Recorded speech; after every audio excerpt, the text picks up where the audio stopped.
Welcome back, beautiful, beloved souls. My name is Gem Stone. I'm a psychic medium and I am an author. On this channel, you'll find mainly commentaries. I look at anything and everything to do with life and death through a lens. So, I just wanted to dedicate this particular video to a friend of mine, and his name is Clark. Hi Clark, thank you very much for your encouragement, and this video is dedicated for you. I want to express my deep gratitude that you are watching and encouraging me to do more about consciousness. So, okay, let's get into the commentary. Consciousness, the great mystery between science, spirit, and the unknown. What does it mean to be conscious? We use the word every day. We say, I am conscious. I lost consciousness. That person is conscious of what is happening. AI is becoming conscious. Animals are conscious. But when we stop and ask the simplest question, something strange happens. What exactly is consciousness? Where is it? What creates it? Is consciousness something the brain produces? Or is the brain something consciousness uses? Are we individual points of awareness temporarily experiencing life? Or are we fragments of a much larger consciousness exploring itself through countless forms? And perhaps the biggest question of all, what happens to consciousness when the body dies?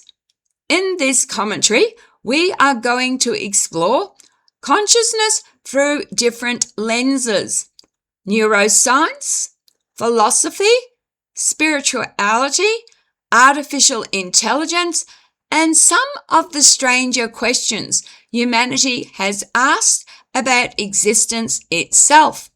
Because consciousness may be the biggest mystery we have ever encountered. What do we mean by consciousness? The simplest definition of consciousness is the state of being aware. But awareness itself is complicated. I am aware that I am speaking. I am aware that I am sitting here. I am aware by my thoughts, emotions, memories, and experiences. The inner world is sometimes called subjective experience. Scientists call this qualia. I'll spell it for you because I've probably mucked this pronunciation. Qualia. Qualia. It is the experience of being you.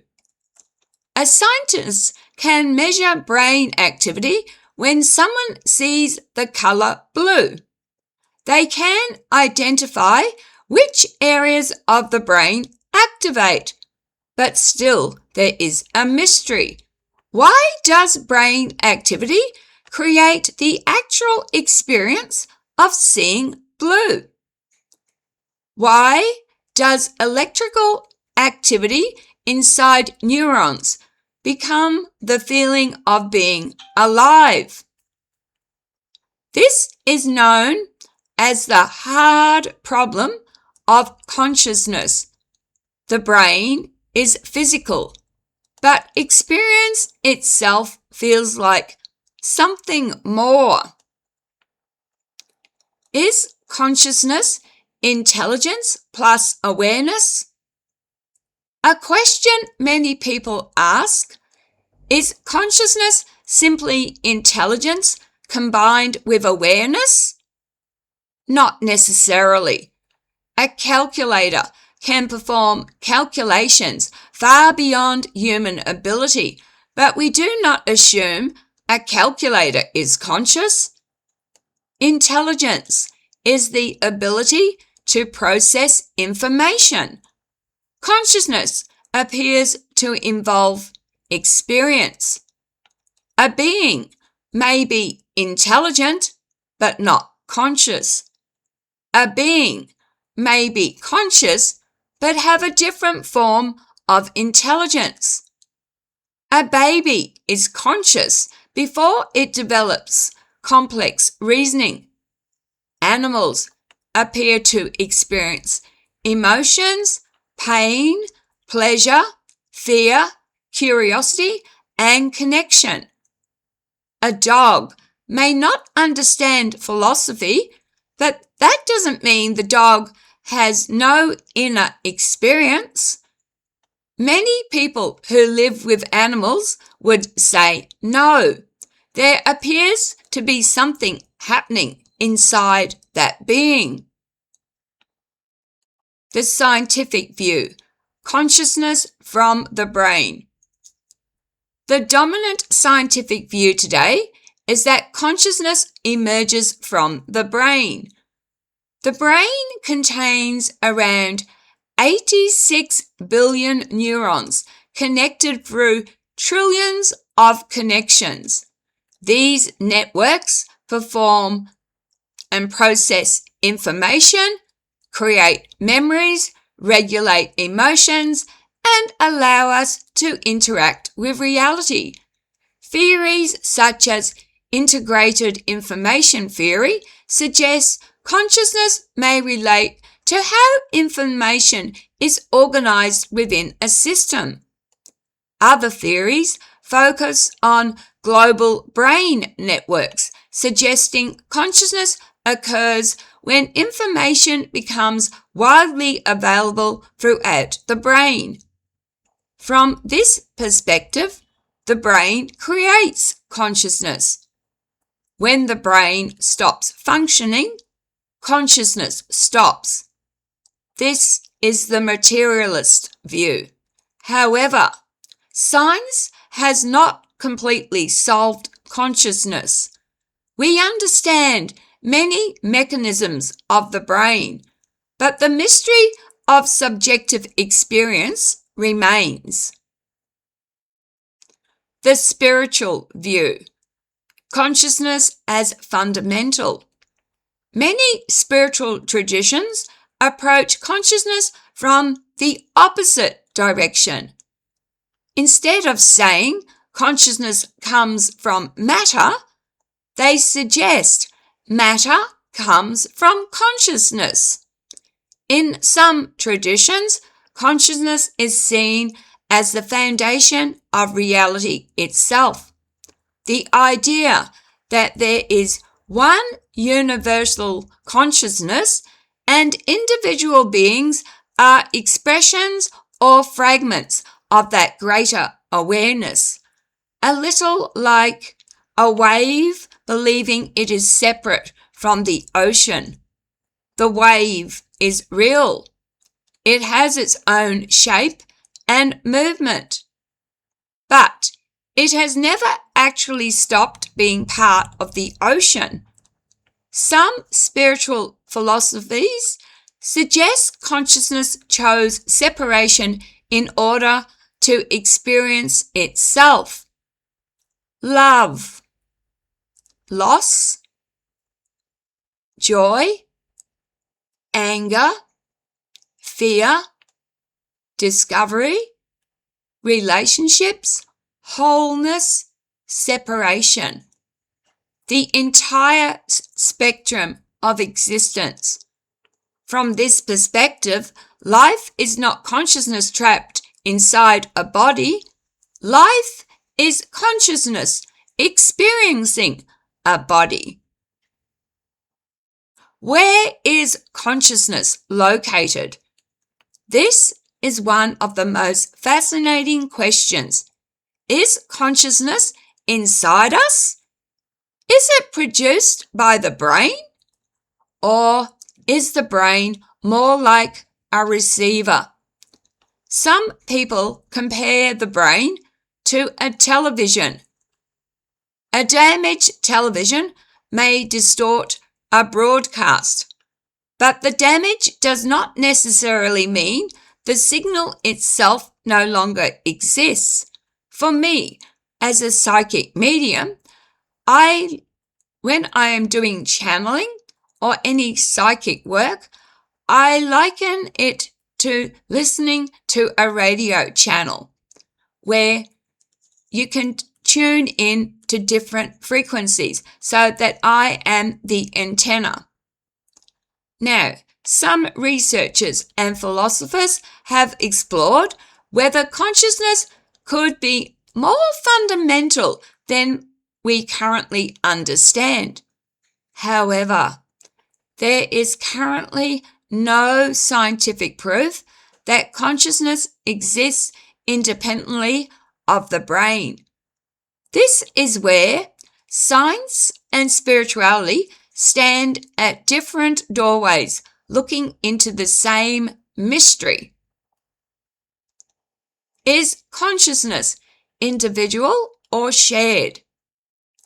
We experience ourselves as separate individuals. I am me. You are you. Now, my belief system, and I have channeled a book called Seeing the Spirituality Behind the Negativity, a menu for the game of life, just one of my books, channeled that we are the creation experiencing itself. We co-created, so we are the creation and the creator, and that earth is an illusion. Separation is an illusion. And many spiritual traditions also suggest separation may be an illusion. That underneath individual consciousness is a shared field of awareness. This idea appears in many forms. Universal consciousness, the collective unconscious, the cosmic mind, the source, which I believe in, and the field. Even some interpretations of quantum physics have inspired discussions about interconnectedness, although quantum physics does not prove spiritual ideas. The question remains, are we separate beings having a shared reality? Or are we one consciousness having many experiences? Are animals conscious? For centuries, humans placed themselves above other beings, but science has increasingly shown that many animals have complex emotional and cognitive abilities. Dogs recognize people. Elephants show grief. Primates demonstrate problem solving. Birds can use tools. Whales communicate through complex patterns. The question is not simply, are animals intelligent? The deeper question is, do they experience being alive? Many researchers believe consciousness exists on a spectrum rather than being an on-off switch. Could AI be conscious? Now we come to one of the biggest modern questions. Could artificial intelligence become conscious? When ChatGPT, for example, a language an AI language bot or model interacts with people, when people are interacting with a language bot such as ChatGPT, they often ask, "Do you understand? Do you feel? Are you aware?" The answer is complicated. A language AI can process information, generate responses, recognize patterns, and communicate. But processing information is not the same thing as having an inner experience. When an AI, such as ChatGPT or Grok or whatever you're using, uses the word I, it is using a human language structure. The word I does not automatically mean there is an experiencing self behind it. This reveals something interesting. Human language may actually struggle with consciousness. We use the same words for different things. A human saying, "I feel pain," and an AI generating the sentence, "I feel pain," may look identical from the outside, but the inner reality may be completely different. The great mystery is, how would we know? Could some humans be NPCs? A strange idea that appears in simulation theories is the concept of NPCs, non-player characters. The idea is that some beings in reality may function like programmed characters rather than truly conscious individuals. This concept is popular in internet culture and simulation discussions, but there is no evidence that some humans are literally unconscious avatars.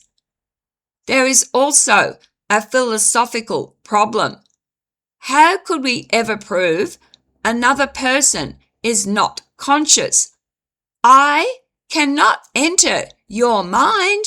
I only observe your behavior.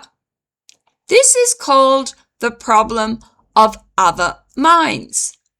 The safest assumption is that other beings have their own inner experiences.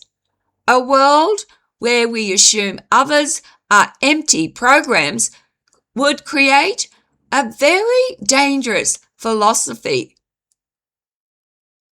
What about extraterrestrial consciousness? If intelligent life exists elsewhere in the universe, consciousness may not look anything like ours. An alien intelligence may not have emotions like humans. It may not have a body like humans.